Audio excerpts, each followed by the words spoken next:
안녕, 캣처너비. 나야, 이 구역의 미친 고양이, 가시캣.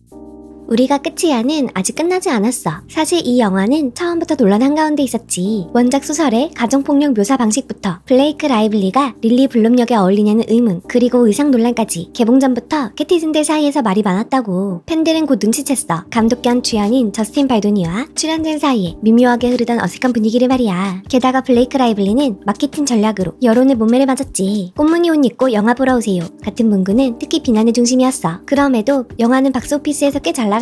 하지만 동시에 이런 루머도 돌기 시작했지. 블레이크랑 라이언 레이놀즈가 영화에 과하게 개입했다고. 심지어 블레이크가 자체 편집본을 따로 만들었다는 얘기까지 나왔어. 그 사이 블레이크는 마케팅으로 구설수에 오르고 저스틴은 혼자 기자회견에 나서 가정폭력의 본질에 집중하자는 메시지로 호평을 받았어. 그런데 개봉 4개월 뒤 분위기는 완전히 뒤집혔어. 블레이크가 저스틴을 성희롱 혐의로 고소했고 저스틴은 블레이크가 자신을 깎아내리기 위해 홍보 조작 캠페인을 벌였다고 주장했지. 게다가 저스틴은 블레이크와 라이언을 상대로 무려 4억 달러 규모의 명예훼손 및 공갈소송을 제기했어.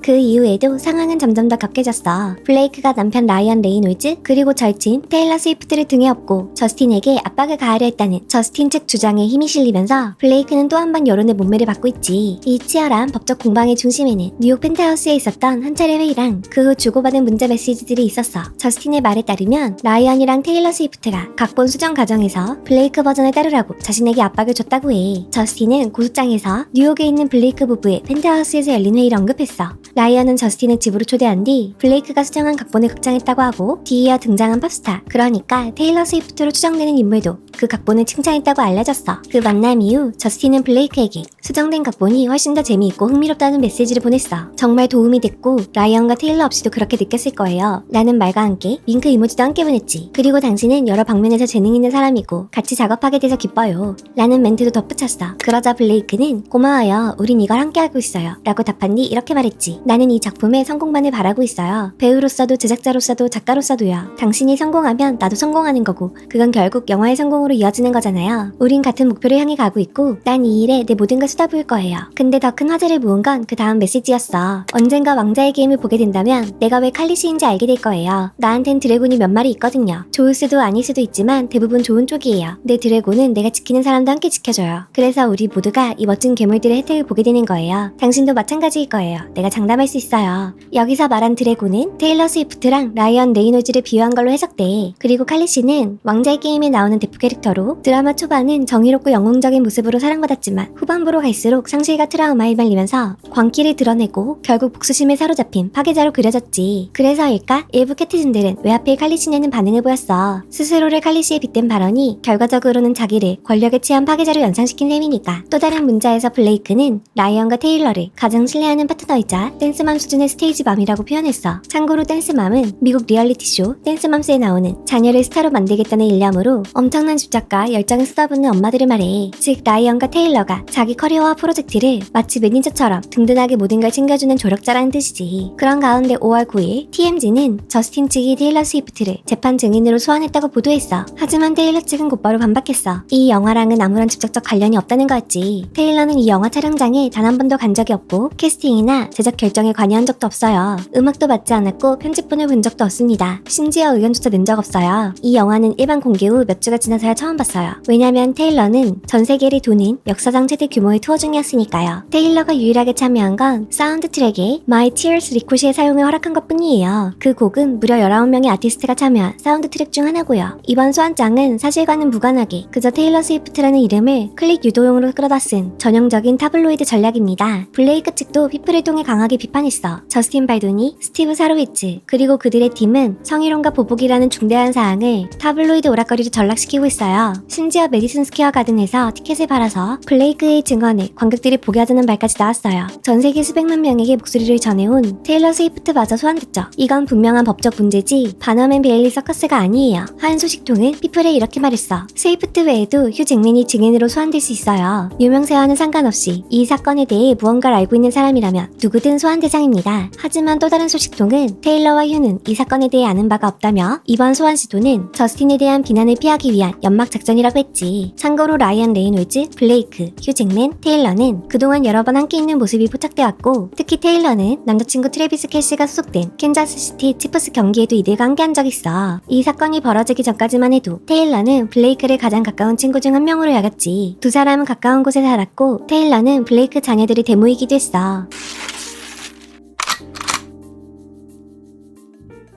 하지만 올해 초 보도에 따르면 테일러 스위프트는 블레이크가 자신을 저스틴과의 갈등에 이용했다고 느끼고 있대. 특히 자기 이름을 끌어다 쓴 것도 모자라 자신을 드래곤이라고 부른 데에 대해 상당한 불쾌감을 드러냈다고 해. 앞서 얘기한 뉴욕 펜트하우스에서 회의를 하던 중 저스틴은 갑자기 테일러가 등장했고 그 순간 자신이 함정에 빠진 듯한 기분을 느꼈다고 주장했지. 근데 테일러 측과 가까운 소식통은 TMZ에 이렇게 밝혔어. 테일러는 블레이크가 알려준 시간에 맞춰 아파트에 갔을 뿐이고 그 자리에 다른 사람이 있을 거라고는 전혀 몰랐어요. 소식통에 따르면 회의가 2시간쯤 진행되고 저스틴이 막 자리를 뜨려던 찰나 테일러가 도착했고 그때 처음이자 마지막으로 둘이 인사를 나눴다고 해. 테일러는 저스틴에게 영화 정말 기대돼요 라고 간단한 인사만 건넸을 뿐이라고 전해졌어. 하지만 테일러는 블레이크가 자신이 저스틴이 떠나기 전에 도착하게끔 일부러 시간을 맞춰 부른 게 아닐까 의심하고 있다고 해. 게다가 드래곤 발언에 대해서도 굉장히 당황했다고 하지. 친구한테 그런 식으로 말하는 건 좀 이상하잖아요. 데일리메일 보도에 따르면 테일러의 친구들은 그 발언을 촌스럽고 불필요했다고 평가했어. 테일러는 애초에 이 일에 끼어있을 이유가 없었어요.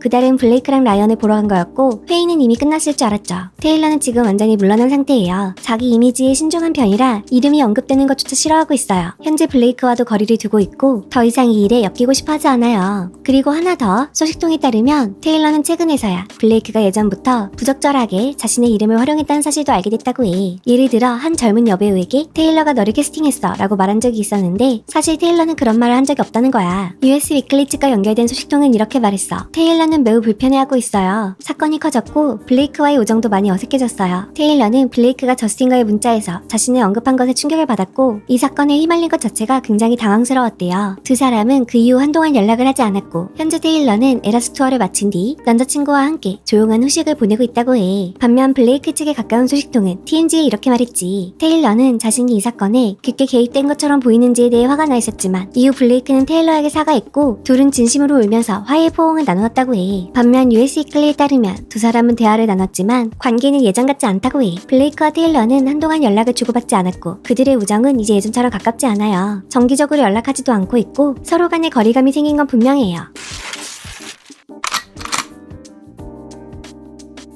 하지만 최근 블레이크 라이블리와 우리가 끝이야의 출연진이 테일러 스위프트가 이 프로젝트에 관여했다고 말한 예전 인터뷰 영상이 다시 SNS에 불처럼 퍼지고 있어. 테일러가 노래 사용 허가 외에는 어떤 캐스팅이나 제작비도 관여하지 않았다고 부인한 지 불과 며칠 만의 일이었지. 라이블리뿐만 아니라 저스틴 발도니와 이사벨라 페러까지 테일러가 제작에 기여했다고 주장한 영상이 퍼지기 시작한 거야. 특히 눈길을 끄는 건 블레이크가 영화 제작 내내 테일러가 함께 있었다고 거듭 말해야 한다는 점이야. 솔직히 말해서 테일러는 처음부터 끝까지 이 경험을 나와 함께 있어요. 그야말로 같이 살아낸 거죠. 테일러는 늘 곁에 있어주는 사람이에요. 그런 사랑과 지지를 받았다는 게 정말 감사했어요. 또 그해 8월 CBS 모닝스에 출연했을 때도 같은 주장을 반복했어. 테일러는 처음부터 끝까지 이 과정에 함께 있었어요. 좋든 나쁘든 간에 테일러는 이 모든 걸 나와 함께 겪었어요. 사실 그 곡을 트레일러에 넣은 건 소니였어요. 우린 그 트레일러를 같이 작업했죠. 수없이 수정했고 정말 자랑스러웠어요. 사람들도 좋아해주기 바랬어요. 영화가 비교적 저예산이라 테일러의 노래를 쓸 수 있을 거라고는 기대하지 않았지만 결국 곡을 쓰게 되자 감정적 깊이를 더해줬다고도 말했지. 한편 릴리 블룸의 어린 시절을 맡은 이사벨라 페러 역시 테일러가 캐스팅에 관여하지 않았다는 대변인의 말을 정면으로 반박했어. 이걸 말해도 되는 건지 모르겠지만 네, 테일러는 오디션 과정에서 도움이 되는 존재였어요. 그 사실은 캐스팅이 확정되고 나서야 알았고 정말 충격이었어요. 할 말을 잃었죠. 저스틴 발도니도 인터뷰에서 이렇게 말했지. 실제로 이사벨라의 오디션 테이프를 블레이크와 테일러에게 보여줬어요. 두 사람 모두 예야 예 라고 했죠. 이건 진짜예요. 심지어 블레이크는 영화 엔딩 크레딧의 감사 명단에 테일러 스위프트는 물론 그 오빠 오스틴 스위프트의 이름까지 올렸어. 우리가 끝이야 팀이 이렇게 수차례 테일러의 이름을 언급했지만 정작 테일러는 단 한 번도 자신의 SNS에서 이 영화를 홍보하지 않았지. 그런데 같은 시기 친구 블레이크의 남편 라이언 레이놀즈가 주연을 맡은 데드풀 앤 울버린은 SNS를 통해 팬들에게 보라고 홍보했어. 테일러 스위프트와 블레이크 라이블리와 저스틴 발도니, 이 갈등의 끝은 도대체 어디로 향하게 될까? 워너비들이 보기엔 누가 더 잘못한 것 같아? 댓글로 알려줘. 스키시는 또 다른 미친 가십으로 돌아올게. 엑소엑소 가시캣.